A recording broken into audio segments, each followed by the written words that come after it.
আমাদের আপনারা জানেন গত 7 তারিখে আমরা আমাদের প্যানেল ঘোষণা করেছি এবং আমরা পূর্ণাঙ্গ প্যানেলে স্বতন্ত্রভাবে নির্বাচন করার জন্য আমরা প্রস্তুতি গ্রহণ করেছি। গত 18 তারিখ আমরা মনোনয়নপত্র গ্রহণ করেছি এবং আজকে আমরা সবাই একসাথে আমাদের পূর্ণাঙ্গ প্যানেলের ফরম জমা দিয়েছি। তো আমরা আমাদের ইসলামী ছাত্র বাংলাদেশ সমর্থিত যে প্যানেলটা, সেই প্যানেলের নাম দিয়েছি সচেতন শিক্ষার্থী সংসদ। এবং আমাদের সাথে আমাদের প্যানেলের নাম হচ্ছে সচেতন শিক্ষার্থী সংসদ। আর আমাদের সাথে ইসলামী ছাত্র বাংলাদেশের সাথে আমাদের সাথে নির্বাচনের জন্য একসাথে একত্রিত হয়েছে আমাদের ইসলামী ছাত্র বাংলাদেশ খেলাফত ছাত্র মজলিস। আমাদের শাহরিয়ার ভাই, যিনি ঢাকা বিশ্ববিদ্যালয় শাখার আহ্বায়ক, তিনি আমাদের সাথে যুক্ত হয়েছেন। এছাড়া আমাদের আরো কিছু স্বতন্ত্র প্রার্থীও আমাদের সাথে যুক্ত হয়েছেন।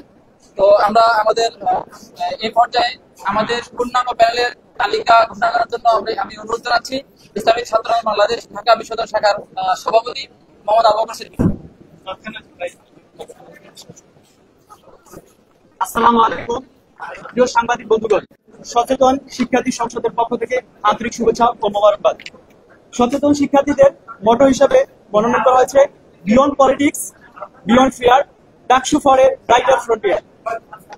আজকে সচেতন শিক্ষার্থী প্যানেল থেকে আমি পূর্ণাঙ্গ প্যানেল ঘোষণা করছি। বিপি হিসাবে লড়বেন মোহাম্মদ ইয়াসিন আরাফাত। বিপি হিসাবে থাকবেন মোহাম্মদ ইয়াসিন আরাফাত। জিএস হিসাবে আসেন খায়রুল আহসান মারজান। সিএস হিসাবে এজিএস হিসাবে আছেন সাইফ মোহাম্মদ আলাউদ্দিন।